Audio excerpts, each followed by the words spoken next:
Qué hermoso momento de alabanza el que hemos tenido, las canciones que hemos cantado, qué letra tan profunda. Estaba sentado atrás y veía a muchos hermanos realmente sentirla, disfrutarla, cantarle a Dios. Es hermoso como podemos ver a la congregación unida orando mientras el mundo quizás no está tan contento de que nosotros digamos Jesucristo nuestro Señor y es nuestro absoluto foco y centro de nuestras vidas.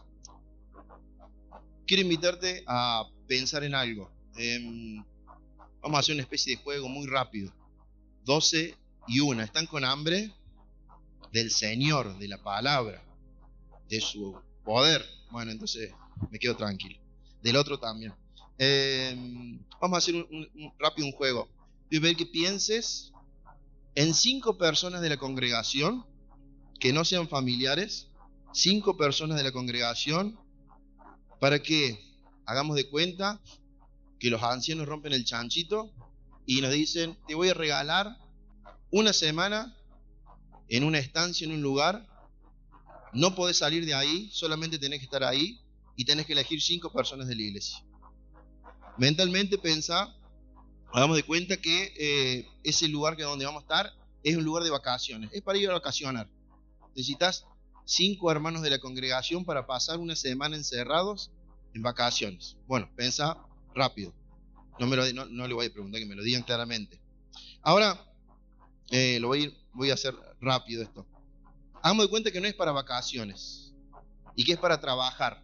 Los ancianos dicen: no hay vacaciones, 5 días, una semana encerrado en una estancia, pero es para trabajar. Poner el lomo, hermanos, las manos, callos en las manos. Elegí 5 hermanos que con estos voy a andar bien, no voy a tener que trabajar tanto capaz. Entonces, piensa bien, las mujeres también, 5 hermanos de la congregación para estar encerrados, trabajando de sol a sol.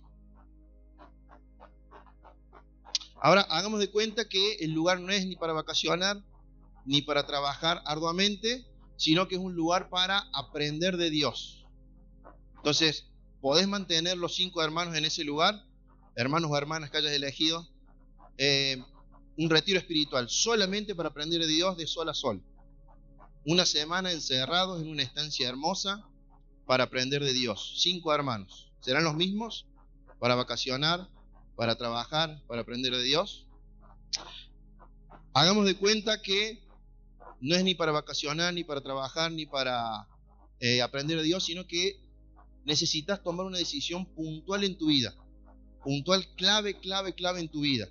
Y tenés que elegir 5 hermanos para pasar un tiempo apartados, encerrados, para tomar una decisión y necesitas consejo. ¿Serán los mismos 5 hermanos o hermanas? Bueno, vamos a ir hace un rato, ¿no? Hagamos de cuenta la última. Que no es ni para trabajar, ni para vacacionar, ni para aprender de Dios, ni para tomar una decisión, sino que tenés que elegir 5 hermanos que no sean parientes para pasar una semana encerrados en un lugar all inclusive, solamente para reírte, para pasarla bien, para reír mucho, solamente para reírse y pasarla bien. ¿Serán los 5 hermanos? Bueno, no sé si alguno ha elegido rápidamente, ha podido pensar, quizás no es los 5, pero quizás en alguno: me llevo este. Si es para trabajar, Santi Barrera viene en mi equipo. Tengo algunos otros más, algunos ya descarto rápido. No digan nombres, hermanos. Pero después, si querés compartirle al hermano que hayas pensado, decir: yo te llevaría para que yo la pase bien, yo te llevaría para trabajar, yo te llevaría para aprender de Dios, yo te llevaría para tomar una decisión clave y fundamental en mi vida. Bueno, este pequeño juego que hemos hecho es un poco lo que sucede y lo que nos da título al tema de esta noche. Mañana, Nico me contagie, no es noche, es mañana. El tema que le puse, y es simplemente un título, es cónclave. Cónclave. Ustedes saben y sabrán muy bien que en la religión católica se lleva a cabo un cónclave para tomar una decisión puntual para la comunidad católica. El cónclave no siempre fue cónclave. Y básicamente, en resumen, la palabra cónclave significa con llave. Cum clave, con llave. Y surge allá por el 1200 y pico, cuando tuvieron que elegir al Papa Gregorio X. Cuando tuvieron que elegir a Gregorio X fue un cónclave un poco especial y fue el primero. La cuestión es que los cardenales que tenían que reunirse a tomar esa decisión, se tomaron su tiempo los muchachos, y en ese entonces estaba la costumbre de que el cónclave para elegir el próximo papa se hacía en la ciudad natal del papa muerto, y la ciudad natal del papa muerto tenía que sostener económicamente y ayudar todo lo que fuera necesario para que las personas estas tomaran la decisión de cuál va a ser el próximo papa. Bueno, solamente historia. En el 1200 aparentemente dice la tradición que a los 2 meses de estar ahí reunidos, encerrados, eligieron a uno. Pero ese uno no quiso ser papa y salió huyendo. Y se escapó. Y no quería tomar esa responsabilidad, entonces se escapó, huyó y quedó completamente fraccionado, fragmentado. Las personas que tenían que tomar decisión se tomaron un tiempo larguísimo. Entonces las personas dueñas del pueblo, de la ciudad, que estaban ahí abasteciendo y sosteniendo, dijeron: tomen una decisión porque no damos abasto. Entonces los encerró con llave. Los encerraron con llave. Dijeron: de acá no salen hasta que no tomen una decisión, porque ya van casi 3 años. Casi 3 años encerrados. 2 años, 33 meses. La cuestión es que no se ponían de acuerdo, y las personas del lugar, dice la tradición, que le sacaron el techo al lugar donde estaban reunidos para que Dios los iluminara más rápidamente, sacar toda interferencia que hubiera y los iluminara rápidamente para tomar la decisión de una vez por todas, dice la tradición. La cuestión es que las personas que estaban adentro, los cardenales, dijeron: che, se acerca el invierno, nos vamos a morir de frío, los pongamos de acuerdo, y eligieron a 6 personas que tomaran ellos 6 la decisión. Eso dice la tradición, la historia. Bueno, ahí surge la palabra cónclave, hermano, encerrados con llave para tomar una decisión. No vamos a hablar de eso puntualmente en la Iglesia Católica, pero sí quería llevarte a pensar en algunos cónclaves, no exactamente puntual cónclave como tenemos en nuestra cabeza, sino reunión de personas específicamente para tratar un tema, tomar una decisión o hacer algo fundamental para la historia de la Iglesia. Uno de los ejemplos que podemos encontrar está allí en Éxodo 4, 27-31. Recuerda cuando Moisés vuelve de la tierra y después de ese diálogo de Moisés con Dios, diciendo: Señor, ¿qué voy a decir yo? No puedo hablar. Entonces dice: anda, porque Aarón te va a recibir. Bueno, resulta que Aarón recibe a Moisés y dice textual: se juntó con los ancianos de los judíos. Éxodo 4, 27-31. Habló Aarón acerca de todas estas cosas a Jehová. Y fueron Moisés y Aarón y reunieron a todos los ancianos de los hijos de Israel. Y habló Aarón acerca de todas las cosas que Jehová había dicho a Moisés, e hizo señales delante de los ojos del pueblo.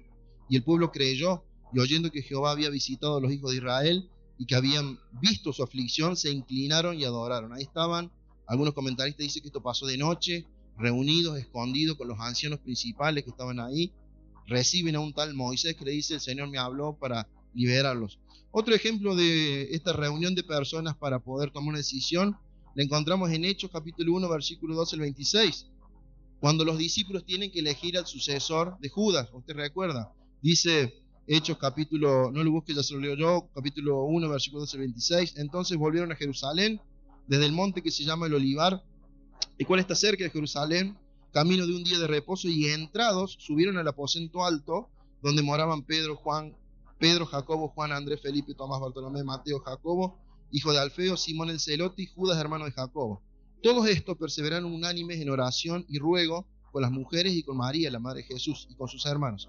En aquellos días, en esa reunión, Pedro se levantó en medio de los hermanos, y los reunidos eran como 120 en número, y le dijo: varones, las escrituras se han cumplido, tenemos que elegir un sucesor para que sea con nosotros testigo de las cosas que hizo Jesús.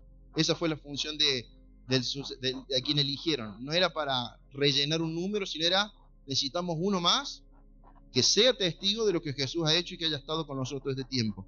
Otro ejemplo, paso rápido acá, concilio en Jerusalén. Usted recuerda, para decidir qué se hacía con los gentiles, estas nuevas personas que se unían a la doctrina de Cristo.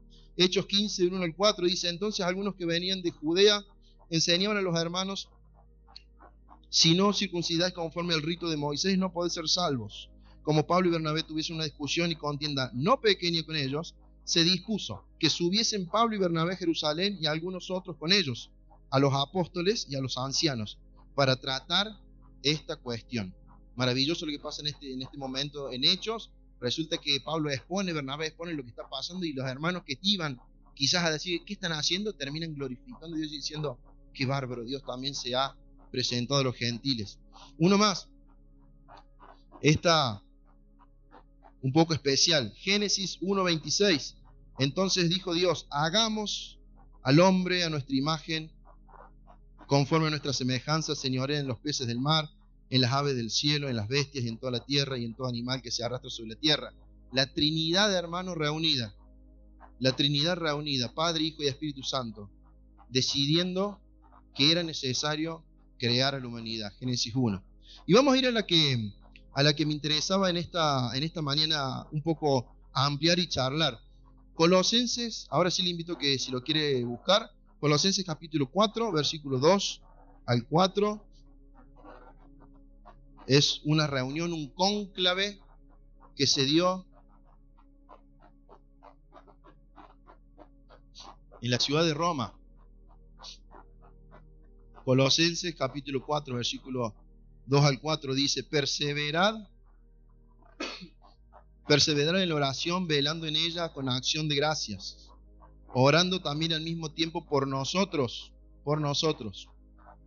para que el Señor nos abra puerta para la palabra, a fin de dar a conocer el misterio de Cristo, por el cual estoy preso, para que manifieste cómo debo hablar. Bueno, quien está escribiendo usted lo sabe, ¿no? Es Pablo. Pablo nos da en estos versículos algunas pistas en las cuales él dice: estoy con llave, estamos encerrados, estoy preso. Y esa cárcel o ese lugar donde Pablo estaba era Roma. Cuenta la tradición que Pablo estuvo varias veces preso. La Biblia relata algunas de ellas. En Éfeso estuvo, en Filipos estuvo, te recuerdas, están cantando con Silas y de repente queda libre. Después queda preso en Roma una vez por un tiempo prolongado. Después dice la tradición que lo soltaron, estuvo un tiempo más libre y lo volvieron a poner preso, y ya es ese último tiempito donde escribe sus últimas dos cartas, Timoteo, según Timoteo, y ya no era una cárcel parecida a la primera vez en Roma. Esto que estamos leyendo ocurre el primer encarcelamiento de Pablo en Roma, que era un encarcelamiento VIP. No era una cárcel, una celda oscura, fría, con necesidad, sino que era Pablo había hallado gracia entre medio del centurión y las personas que lo llevan a Roma, último viaje de Pablo a Roma, y Pablo había hallado gracia y obviamente la mano de Dios bendiciendo, y le habían dado una especie de casa donde él estaba en una prisión domiciliaria. No podía salir de ahí, estaba preso, estaba apuntado y señalado como un preso en cárcel, pero era una casa un poco más cómoda. Y cuando él está en este lugar, empieza a generarse estos cónclaves, entre comillas, que él se empiezan a dar. Entonces, usted habrá notado que dice, orando también al mismo tiempo por nosotros. Pablo está escribiendo, pero dice nosotros. ¿Quiénes estaban con Pablo? Hechos 27, les voy a invitar a leer rápidamente, yo se lo leo. Hechos 27, para que usted entienda cómo Pablo llega a Roma. Dice, cuando se decidió, Hechos capítulo 27, versículo 1, lo voy leyendo. Cuando se decidió que habíamos de navegar para Italia, entregaron a Pablo a algunos y algunos otros presos a un centurión llamado Julio, de la compañía Augusta, y embarcándonos con una nave adramitena que iba a tocar puertos de Asia, zarpamos, estando con nosotros Aristarco, Macedonio y Tesalónica. Versículo 16 del capítulo 28. Cuando llegamos a Roma, el centurión entregó los presos al prefecto militar, pero a Pablo se le permitió vivir aparte con un soldado que le custodiase. Versículo 17. Aconteció 3 días después, Pablo convocó a los principales de los judíos, a los cuales luego que estuvieron reunidos. Mira, hermano, lo tengo que frenar. Pablo lo ponen preso en la cárcel. 3 días después, 3 días después, llama a los judíos y le dice: señores, hay que hablar de Cristo. Aconteció que 3 días después Pablo convocó a los principales de los judíos, los cuales luego que estuvieron reunidos, y les dijo: yo, varones hermanos, no habiendo hecho nada contra el pueblo, ni contra la costumbre de nuestros padres, he sido entregado preso desde Jerusalén en manos de los romanos. Versículo 20. Así que por esta causa os he llamado para verlos y hablar con ustedes, porque por la esperanza de Israel estoy sujeto con esta cadena. Versículo 23. Y habiéndole señalado un día, vinieron a él muchos a la posada, a los cuales le declaraba y les testificaba el reino de Dios desde la mañana hasta la tarde, persuadiéndoles acerca de Jesús, tanto por la ley de Moisés como por los profetas. O sea, por todos lados, Pablo: quieren que hablemos de la ley, vamos a llegar a Cristo. Quieren que hablemos por los profetas, vamos a llegar a Cristo. Quieren que hablen de mí, vamos a llegar a Cristo. Versículo 30, y Pablo permaneció 2 años, capítulo 28, versículo 30, y Pablo permaneció 2 años enteros en una casa alquilada, y recibía a todos los que a él venían, predicando el reino de Dios y enseñando acerca del Señor Jesucristo abiertamente y sin impedimento. Hermano, Pablo está encarcelado. El sistema de la época, los religiosos de la época piensan que han acabado con el problema llamado Pablo. Lo metieron preso. Los religiosos de Jerusalén dijeron: listo, nos sacamos este problemón de encima, basta de Cristo. Ya habían pasado 62 años, basta de Cristo, basta de Pablo, persuadiendo, molestando por toda la región. Está preso. Pablo, preso 3 días después, dice: vamos a ir hablando de Cristo. Y llama y empieza a persuadir a estas personas. Pero no estaba solo. Y acá es donde se arma el cónclave. Cuando volvemos a Colosenses, me acompaña a Colosenses, capítulo 4. Esta parte voy un poquito más rápido, quizás voy acelerado, pero es porque usted entiende el contexto. Versículo 7, capítulo 4, versículo 7 de Colosenses. Dice: todo lo que a mí se refiere os lo hará saber Tíquico, amado hermano y fiel ministro y consiervo en el Señor. Vamos a leer esto porque vamos a ver quiénes eran las personas que estaban encerradas con Pablo en Roma, en la posada, en la casa alquilada, reunidos con Pablo. A medida que vayamos encontrando algún nombre, vamos a ir descubriendo quiénes son. Todo lo que a mí se refiere, versículo 7, os lo hará saber Tíquico, amado hermano y fiel ministro y consiervo en el Señor, el cual he enviado a vosotros para esto mismo, para que conozca lo que a vosotros se refiere y conforte vuestros corazones. Pablo dice: lo he enviado, pero Tíquico está al lado de él mientras está escribiendo, porque si no, no lo hubiera enviado con la carta. Versículo 9, los varones se van a correr un poquito. Versículo 9, con Onésimo, amado fiel hermano que es uno de vosotros. Los varones escuchamos el viernes. Onésimo, que si usted no se acuerda, es el siervo fugitivo de Filemón, está en la cárcel con Pablo, en Roma. La cuestión es que Onésimo entregó su vida a Cristo, y Pablo le dice: Onésimo está acá conmigo, es amado y fiel hermano que es uno de vosotros. Todo lo que está acá, todo lo que acá pasa, os lo hará saber. Onésimo también iba a ser enviado. Onésimo era de Colosas, él vivía en Colosas, junto con Filemón, que también vivía en Colosas, eran de ese lugar. Seguimos, versículo 10. Otra persona más, Aristarco, mi compañero de prisiones, os saluda. Esta persona no se sabe mucho quién era, pero era un compañero de prisiones. Escuche quién más está. Y Marcos, el sobrino de Bernabé, acerca del cual habéis recibido mandamientos, si fuere vosotros recibidle. Otra persona más. Y miren quién más está. Y Jesús, llamado justo, no es Jesús Cristo, Jesús, llamado justo, era una persona, que son los únicos de la circuncisión, es decir, judíos, que me ayudan en el reino de Dios y han sido para mí un consuelo. Versículo 12, se suman más personas al cónclave. Os saluda Epafras, el cual es uno de vosotros, siervo de Cristo, siempre rogando encarecidamente por vosotros en sus oraciones, para que estéis firmes, perfectos y completos en todo lo que Dios quiere. Porque de él doy testimonio de que tiene gran solicitud por vosotros, y por los que están en la Odisea y los que están en Hierápolis. Se suma alguien más. Versículo 14. Os saluda Lucas, el médico amado, y uno más, y Demas. Todas esas personas están con Pablo. Y hay uno más. Cuando Colosenses capítulo 1, en el saludo de Pablo, dice Pablo y Timoteo.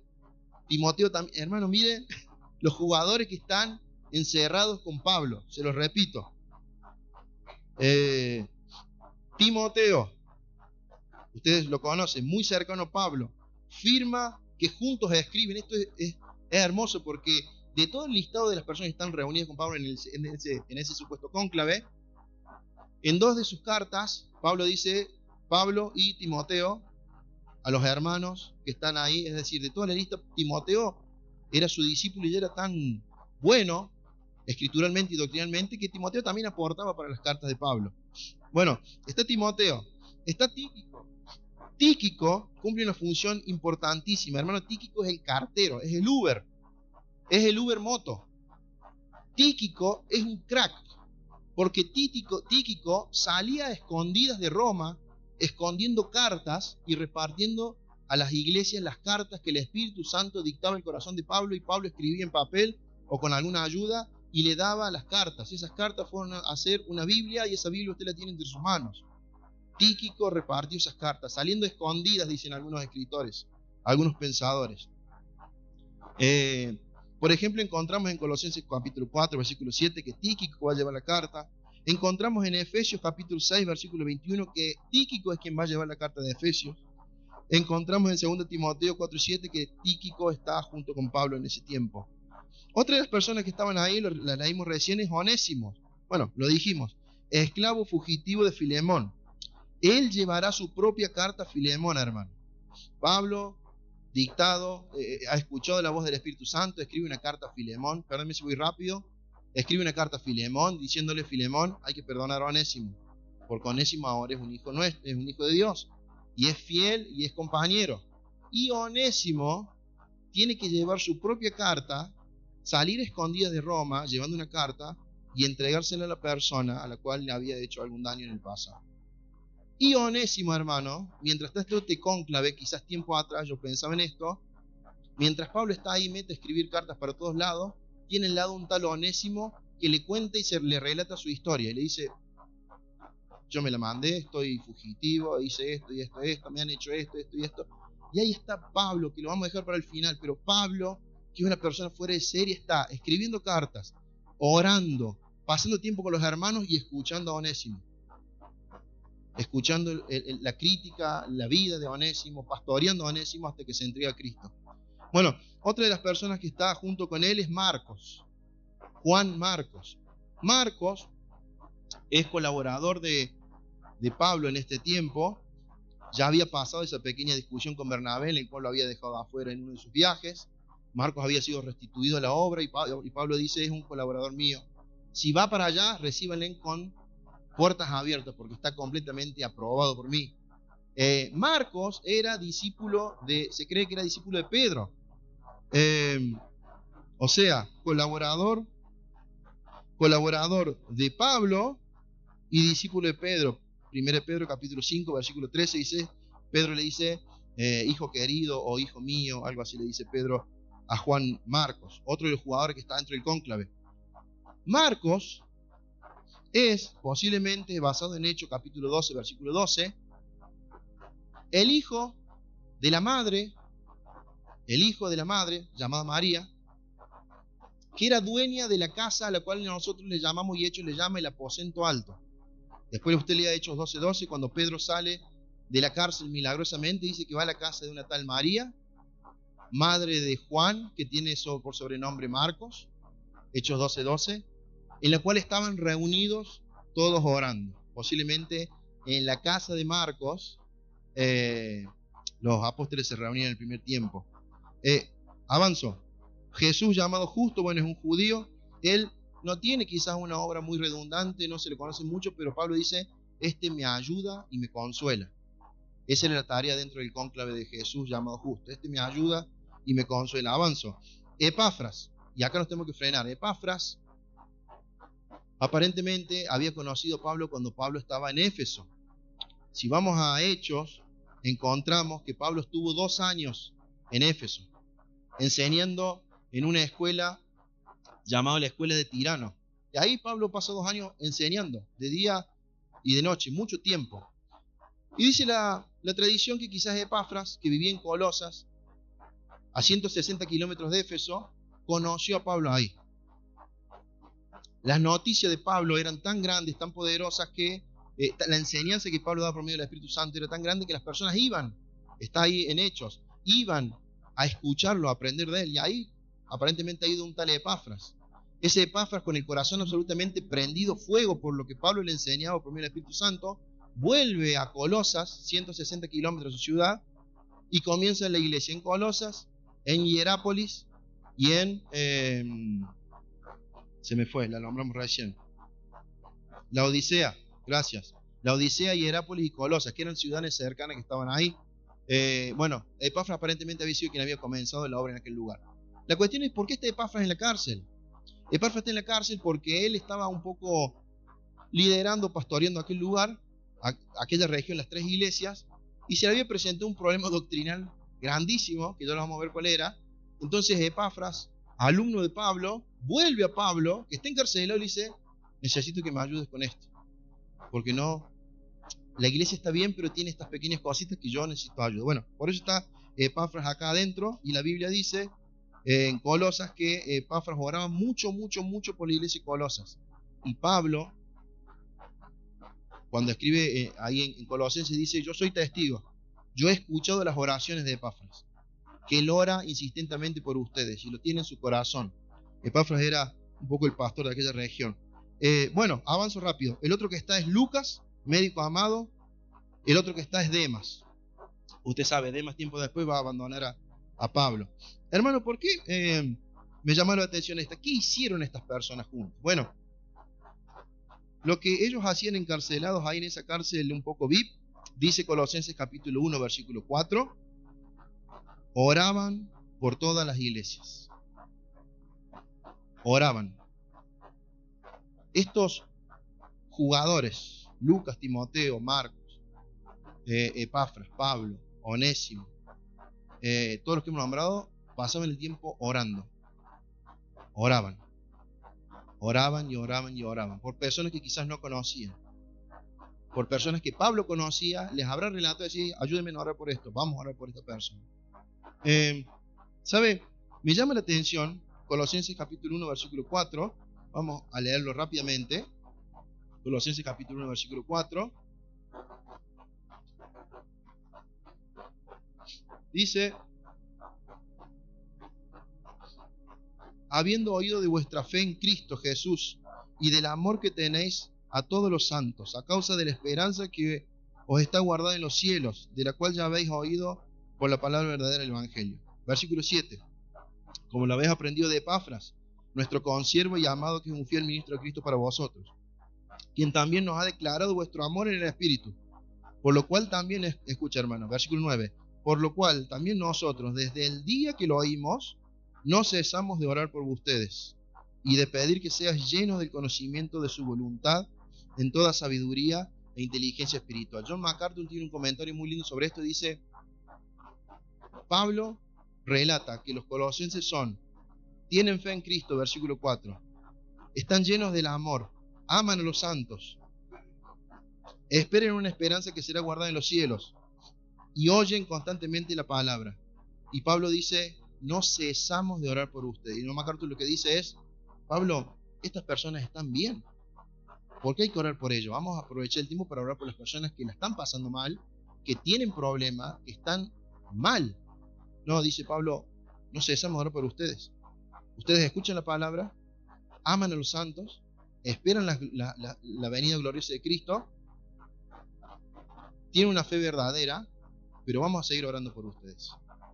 Y desde que escuchamos de ustedes, Pablo no conoce muchos de ellos, desde que escuchamos de ustedes, no hemos cesado de orar. Hermano, hay que orar.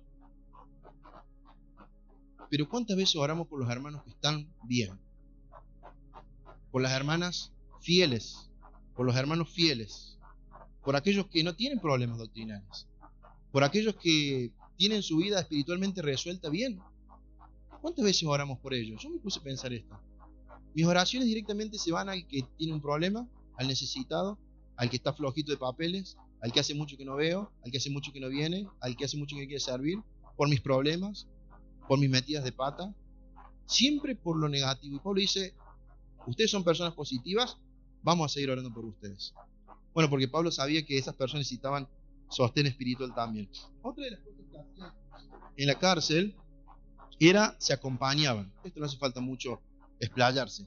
Oraban todo el tiempo, se acompañaban entre ellos. Pablo necesitaba compañía en ese tiempo. Y lo otro que hicieron en ese cónclave, sin saberlo, hermanos, sin saberlo, aportaron, guiados por el Espíritu Santo, palabra riquísima, a lo cual tiempo después se le va a llamar Biblia. Hermanos, Pablo está encarcelado y en esas cárceles escribe la carta de Filemón, la carta de Efesios, la carta de Colosenses, la carta de Filipenses. Además, Marcos, que está junto con Pablo, va a aportar tiempo después su evangelio según San Marcos. Además, Lucas, que está reunido con Pablo, seguramente estaba recolectando datos, información, porque Lucas iba a aportar su evangelio según San Lucas y el libro de Hechos. Además, Timoteo, que está ahí, después va a recibir 2 cartas personales de Pablo que van a sumarse al canon bíblico. Además, Filemón, que está ahí, que le ha contado su historia a Pablo, él va a llevar consigo su carta, que luego será carta a Filemón, y todo eso hará parte de la iglesia, de la Biblia. Sin contar 1 y 2 Timoteo, 7 cartas de la Biblia, 7 epístolas son escritas en la cárcel de Pablo. Pablo no lo sabe hasta el día de hoy, hermano. Hasta el día de hoy, que Pablo ya pasó la presencia del Señor, él no sabe que las cartas, muchas de ellas escritas con lágrimas, muchas de ellas escritas con dolor, con tristeza, otras con alegría, como Filipenses, que sus saludos principales y sus saludos finales hoy hacen parte de la Biblia. Pablo no se ha enterado todavía. Lo que sí sabe Pablo, que era guiado por el Espíritu Santo. Y el Espíritu Santo guió el corazón de Pablo para escribir todas estas cartas, para que usted y yo seamos bendecidos, enriquecidos por lo que pasó en ese cónclave allá en Roma. Eso hacían estos hombres encerrados. Oraban, se acompañaban y aportaron una obra religiosa, una obra bibliográfica tremenda, para que millones y millones que no estuvimos ahí seamos bendecidos con palabra directa de Dios a nuestros corazones. En la carta de Colosas, Pablo escribió esa frase tremenda que decía: esa acta que nos era contraria iba a ser clavada en la cruz. Y yo no sé en qué estaba pensando Pablo cuando lo escribió, guiado obviamente por el Espíritu, pero esa frase ha salvado millones y millones de almas. En Efesios él va a hablar de los dones y va a hablar de un montón, del marido, de la mujer, de la familia, y millones de familias han sido restauradas, acomodadas. Millones de personas comunes y corrientes han servido con sus dones, porque Pablo escribió en una cárcel guiado por el Espíritu Santo. Hermano, en Romanos aprendemos que somos justificados en Cristo. En 1 Corintios aprendemos que somos enriquecidos en Cristo. En 2 Corintios aprendemos que somos confortados en Cristo. En Gálatas somos libres en Cristo. En Efesios aprendemos que somos vivificados en Cristo. En Filipenses aprendemos que somos felices en Cristo. En Colosenses aprendemos que estamos completos en Cristo. Yo quería invitarte a tocar unos puntitos muy rápidos acerca de lo último que leí, de Colosas, que es donde estamos parados. La carta que Pablo escribe a Colosas la escribe teniendo en mente a algunas personas que sí conocían, como por ejemplo Filemón, como por ejemplo aparentemente la esposa de Filemón, el hijo de Filemón, y algunos otros más que lo habían conocido en Éfeso. Pablo no conocía físicamente Colosas, pero la mayoría de los consejos guiados por el Espíritu lo escribe a personas que no conocen. La ciudad de Colosas era la menor de 3 ciudades de la región de Asia Menor, que hoy es Turquía. Está Grecia, al ladito está lo que era Asia Menor, y acá está como la parte de Jerusalén. Acá, en esta partecita, al costado de Grecia, está Éfeso. 160 kilómetros a la derecha está Hierápolis, la que me olvido, y Colosas. ¿Cuál es la que me olvidé? La Odisea y Colosas. Resulta que Colosas era la menor de todas. La ciudad de Colosas desaparece 400 años después de Cristo. Y Pablo está escribiendo la carta 62 años aproximadamente después de Cristo. 400 años después esa ciudad va a desaparecer. En las ruinas no hay iglesia, como aprendimos en los varones, los que vinieron los varones. No había iglesia física, no había templo. La iglesia era en la casa de Filemón. Pablo la escribe cuando escribe su carta en Filemón. Colosas sufrió un terremoto en el 61 después de Cristo. Tenía una reputación muy buena comercialmente y demás. Tenía un mineral que se llamaba formaciones limolita, que era un mineral amarillo. Entonces era muy rica por eso. Viene un terremoto, se le acaban los recursos y empieza a ser una ciudad que va de debacle hasta el 400, que desaparece. Mayormente esta iglesia estaba formada por gentiles que venían directamente del paganismo. Pablo no conoce personalmente esta iglesia, pero les escribe. Ahora, ¿qué les escribe, hermano?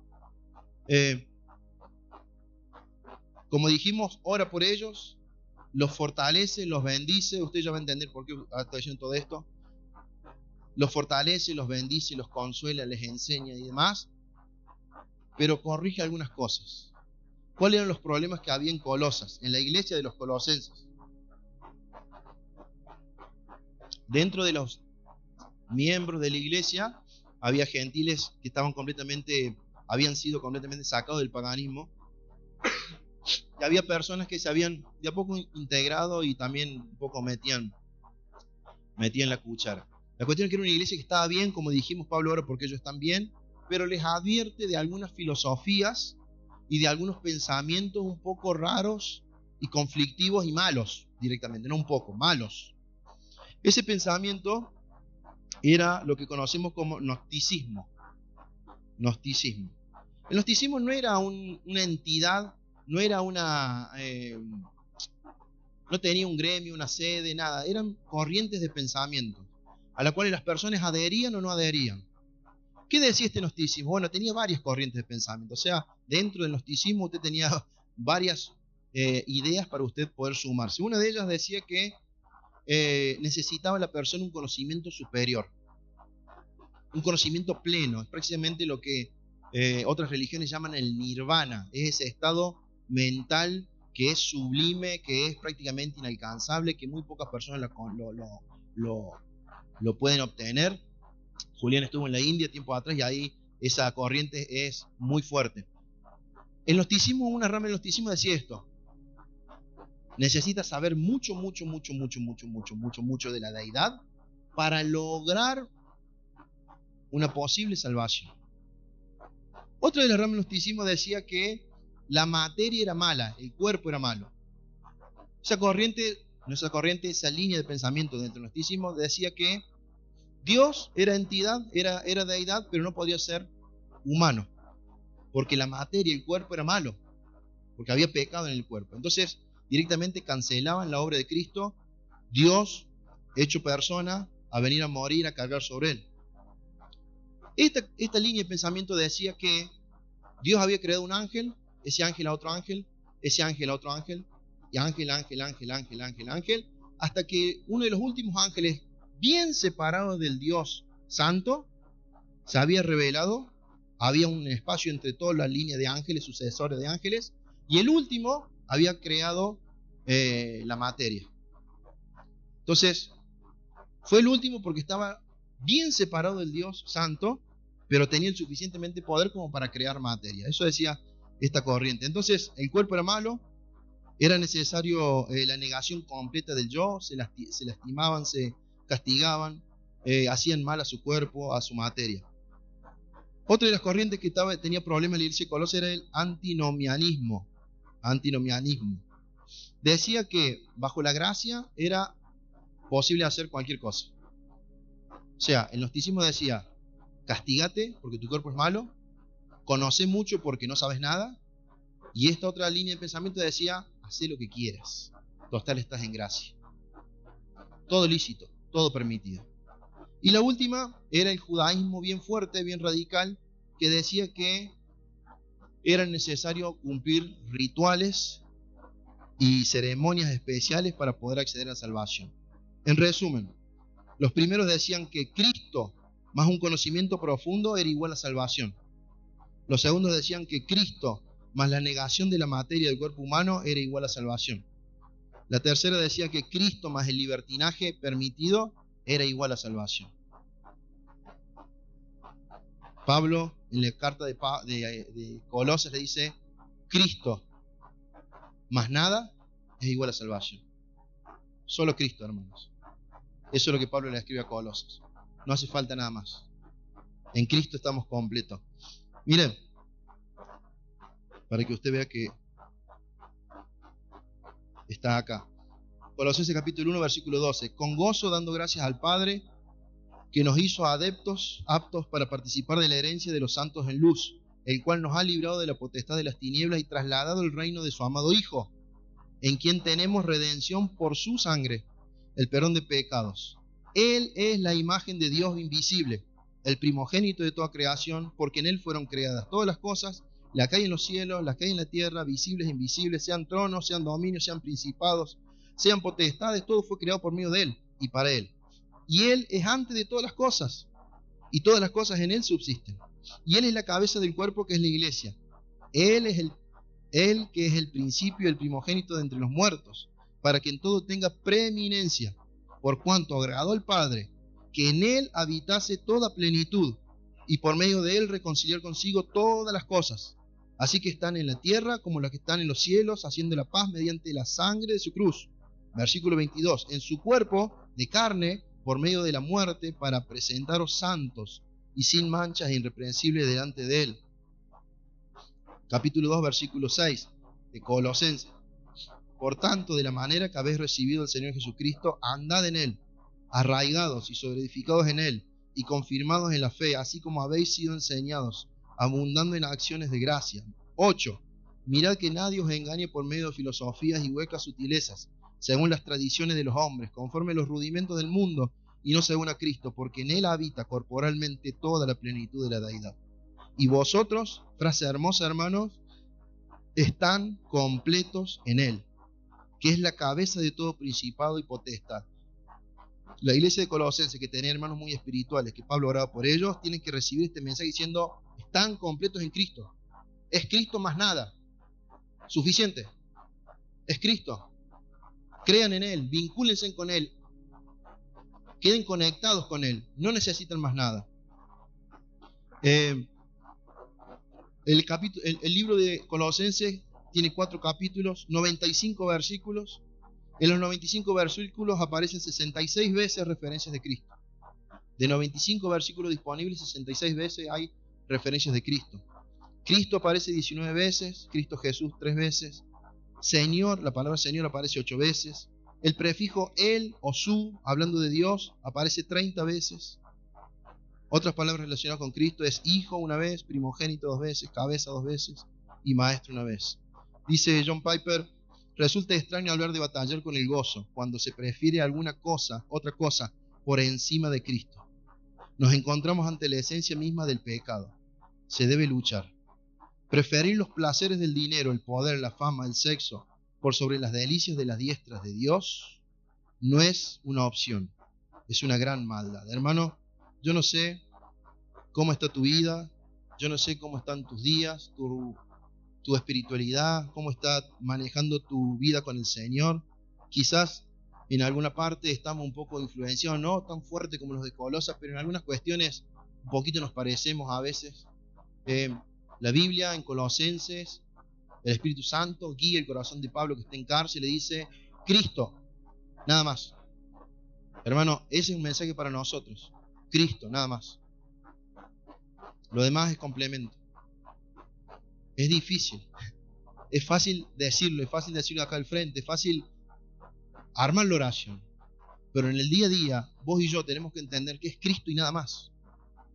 Es solo Él, solo su gracia, solo su palabra, solo su amor, solo sus abrazos, solo sus tiradas de orejas. Es solamente Cristo.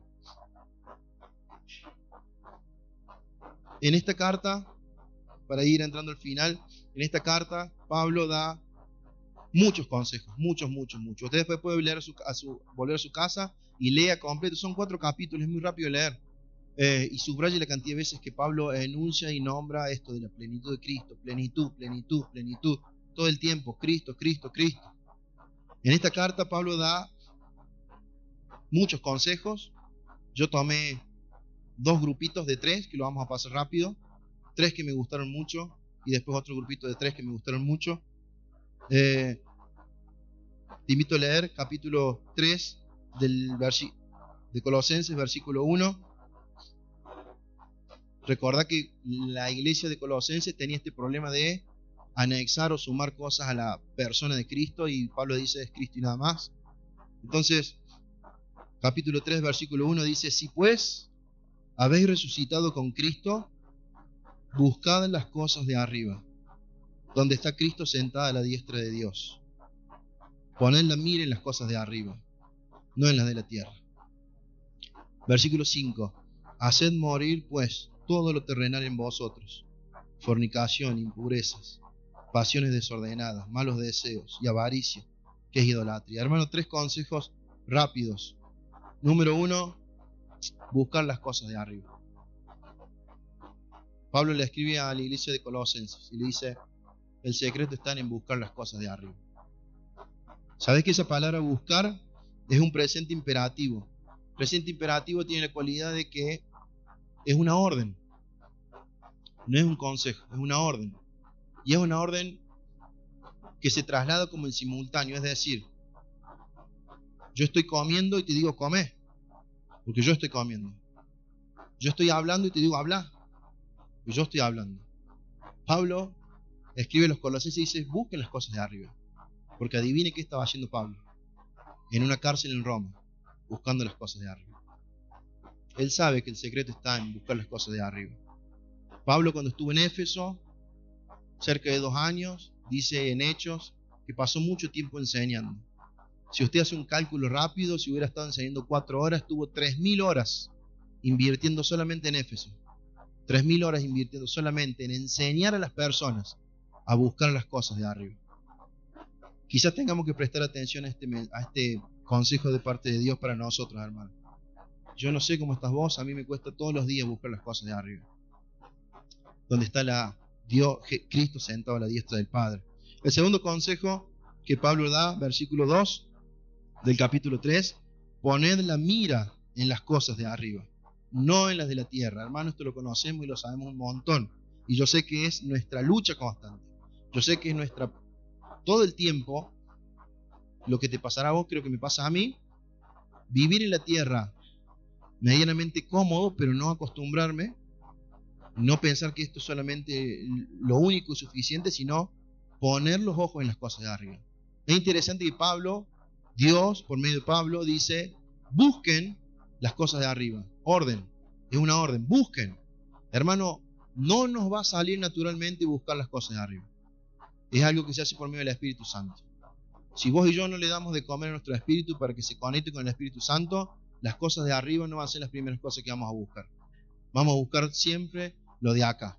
Busquemos las cosas de arriba. Segundo consejo: pongan los ojos en las cosas de arriba. Pablo dice: pongan sus ojos en las cosas de arriba. Ahí las cosas de arriba, la palabra da un poco de significado a lo que pasaba en el piso superior. Usted estaba en un edificio, estaba en un piso, y lo que pasaba arriba, en las azoteas, era lo interesante. Ahí normalmente se hacían algunas fiestas, algunas cuestiones. Entonces las personas estaban como en el piso de abajo, anhelando, pensando, buscando las cosas de arriba. Esa es la imagen que Pablo hace. Busquen las cosas de arriba, hermanos. Anhelar las cosas que suceden en el piso de arriba. Anhelar las cosas que suceden en el piso de arriba. Tercer consejo de Dios para nosotros. Mire, como si hubiera sido suficiente buscar las cosas de arriba, como si no hubiera sido suficiente poner los ojos. Y acá es interesante porque cuando Dios dice: pongan sus ojos en las cosas de arriba, necesariamente denota que hay que sacar los ojos de otro lugar. Si yo le digo a usted: mire ese televisor, mírelo, ponga sus ojos en ese televisor, usted los saca de ahí y los pone allá. Lo que Pablo está diciendo: dejen de ver lo que están viendo, pongan sus ojos en las cosas de arriba. Y eso es lo que realmente vale la pena. Yo no sé, hermano, dónde están tus ojos en este tiempo. Yo no sé dónde están el lunes, el martes, el miércoles, el jueves. Hay que poner los ojos en las cosas de arriba. Como si esto no fuera suficiente, el Espíritu obliga a Pablo a decirle algo más, Pablo. ¿Qué? Hagan morir lo terrenal en ustedes. Versículo 5. Busquen las cosas de arriba, pongan sus ojos, sáquenlo de donde están y pónganlo en las cosas de arriba. Y todo lo que sobre, háganlo morir. Haced morir pues lo terrenal en vosotros: fornicaciones, impurezas, pasiones desordenadas, malos deseos, avaricia, que es idolatría. Quizás, hermano, algunos de estos no los tenés, pero quizás algunos sí. Yo tengo algunos de esos. Necesito hacerlos morir. Interesante que acá cuando Pablo escribe, dice lo que están en ustedes. No lo que esté en tu hermano que está al lado, atrás o adelante. Hagan morir lo terrenal en ustedes, en vosotros. Hermano, no es opción. No le está diciendo si querés, si tenés ganas, de vez en cuando, tirar un poquito de raid. Hagan morir lo que esté en ustedes. Lo que esté en vos es distinto a lo que está en mí. Es terrenal, hay que hacerlo morir. Hay que hacer que esta carne se doble, como decía el salmista, mi carne te alaba. Hay que hacer que nuestra carne alabe y adore a Dios. Eso es lo que Colosenses enseña. Este es el primer grupito de consejos. Estoy terminando. Busquen las cosas de arriba, pongan los ojos en las cosas de arriba y hagan morir lo terrenal. Ahora, estos son consejos individuales para cada una de las personas. Termino con esta parte. Hay otro grupo de consejos que está en el capítulo 3, versículo 13 al 14, que son consejos congregacionales. Recuerde que Pablo está escribiendo a Colosenses, a una congregación que se reúne en la casa de Filemón, y dice, Colosenses capítulo 3, versículo 3, 12, vestidos pues como escogidos de Dios, santos y amados de entrañable misericordia, de benignidad, de humildad, de mansedumbre, de paciencia, soportándonos unos a otros. Primer consejo. Segundo consejo, perdonándonos unos a otros, si alguno tuviese queja contra otro, de la manera que Cristo os perdonó, así también hacedlo ustedes. Último consejo, y sobre todas estas cosas, vestidos de amor. Pablo es obligado por el Espíritu Santo a escribir a Colosenses. Pablo no lo sabe, pero esa frase después va a ser parte de la Biblia que está entre sus manos y las mías. Vamos a ser enriquecidos, bendecidos por esto. Le dice 3 consejos. Iglesia de Colosenses, Iglesia de la Recta, Iglesia de Córdoba, tienen que soportarse los unos a los otros. ¿Sabe por qué el Espíritu Santo guía a Pablo a decir sopórtense? Porque adivine qué sale naturalmente de nosotros. No soportarnos. Y Pablo, que se ha pasado versículos y versículos diciendo, hermanos, es Cristo, es Cristo, es Cristo, es Cristo, no hay nada más. Y cuando Pablo le está escribiendo a Colosenses, dice, si es Cristo, si ustedes han muerto y si ustedes han resucitado con Cristo, sopórtense los unos a los otros. La ofensa que nos hayan hecho, el daño que nos hagan hecho, el daño que nosotros hayamos hecho, tiene que ser siempre mucho más chico que la persona de Cristo. Pablo dice, sopórtense los unos a los otros. Segundo consejo, él dice, perdónense los unos a los otros. Siempre me gusta decir lo siguiente cuando escucho la frase los unos a los otros, que está en la Biblia. No está diciendo perdónense los unos con los unos y los otros con los otros. Porque a veces tenemos más afinidad con los otros o a veces tenemos más afinidad con los unos. Entonces con los unos me es más fácil perdonar. Con los otros se la hago esperar un poquito más. Dice los unos con los otros. Soporta. Y si te hiciere algo, perdona. Eso nos dice a la Iglesia de la Recta Dios en esta mañana, hermano. Yo no sé si has venido, si hemos venido peleados con alguien, si hemos venido diferenciados con alguien, si hay alguien que nos ha hecho daño, o si simplemente estamos enojados porque sí, hay que perdonar. Y si fuera poco, soportar, perdonar, dice Pablo, bueno, hay que soportarse, hay que perdonarse, y sobre todas las cosas, vístanse de amor. Hay que amarse. Hermano, somos llamados a amar a personas que han sido criadas diferentes, que han sido enseñadas diferentes, que piensan diferente de yo en muchas cosas, que tienen una vida diferente a la mía, que toman decisiones diferentes en su familia, que pensamos diferente de ciertos puntos, pero que todos amamos a Cristo. Y como Cristo, más nada es igual a salvación, debemos amarnos. Debemos soportarnos, debemos perdonarnos, debemos amarnos. Termino, hermano.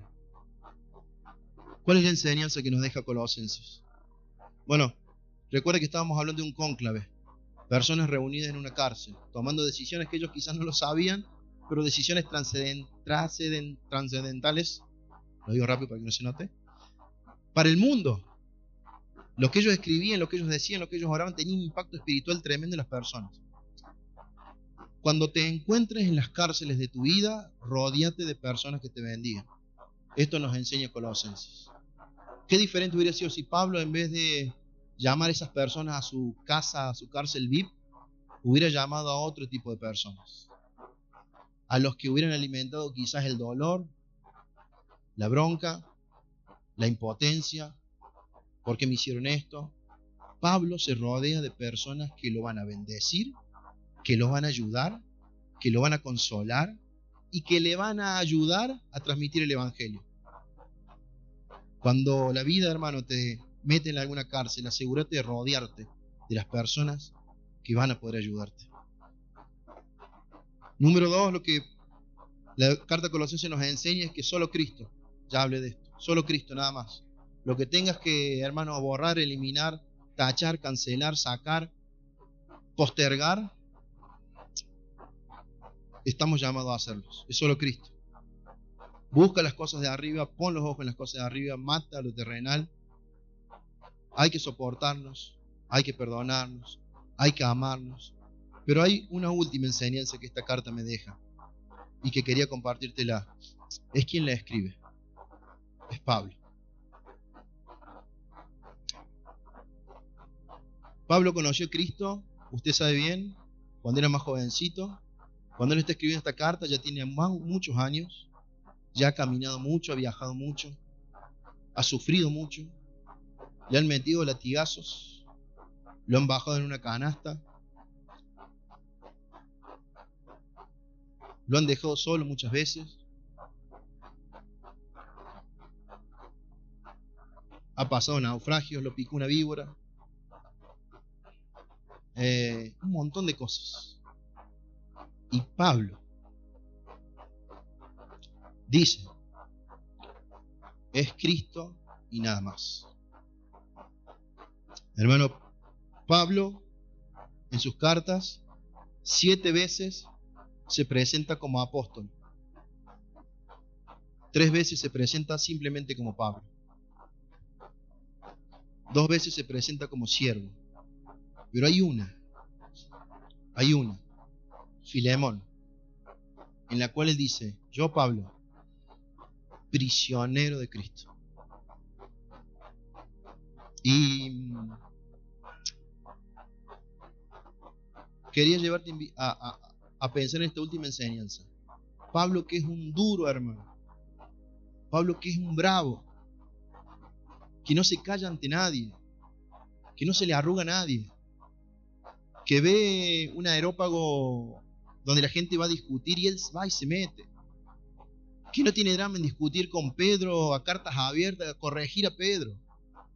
Pablo, que en su antigua vida no tenía drama de entrar con cartas y sacar a personas y hacerlas morir y perseguir, y Pablo va al frente. Pablo es una persona completamente suelta, abierta, él puede hablar, él tiene, hermano, él habla idiomas, un montón de idiomas, él es una persona que ha estudiado, que ha sido enseñada a los pies de Gamaliel, es un crack, perdónenme la expresión.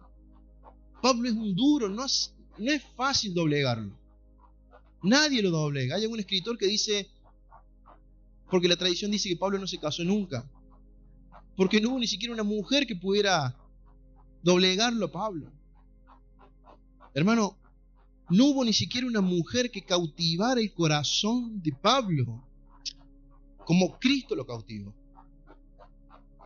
Pablo dice, yo estoy en cárcel, pero yo soy prisionero de Cristo. El duro, el que no tiene drama en entrar, en hablar, en corregir, en meter el pecho, se humilla ante Cristo y dice, yo Señor, yo soy tu prisionero.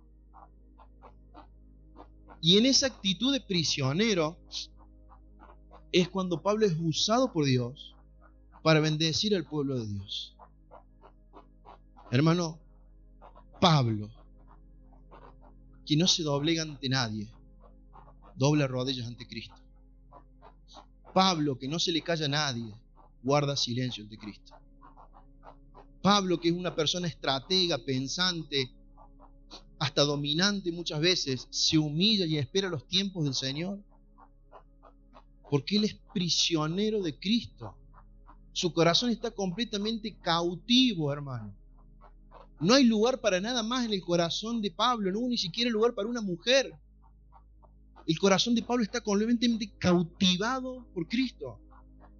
Solo Cristo y nada más. Qué bendición sería que en este lugar hubiera mujeres y varones que puedan decir, yo soy prisionero de Cristo. Yo estoy cautivo por Él. No me puedo salir. Pablo lo que está diciendo es, yo estoy cautivo. No me sale a hacer otra cosa. No puedo salirme. No puedo ir en contra. Conozco otros caminos, otras formas. No puedo ir en contra. Solamente Cristo. Que el Señor te bendiga. Vamos a orar. Amado Dios, gracias por tu palabra. Gracias por tus enseñanzas. Perdona nuestros pecados. Sana nuestro corazón. Sana nuestra mente. Haznos mirarte a ti, Señor. Gracias te damos por acordarte de nosotros, por bendecir nuestras vidas, por perdonarnos, por ponernos en lugares celestiales. La gloria y la honra solamente a ti, Señor. Amén.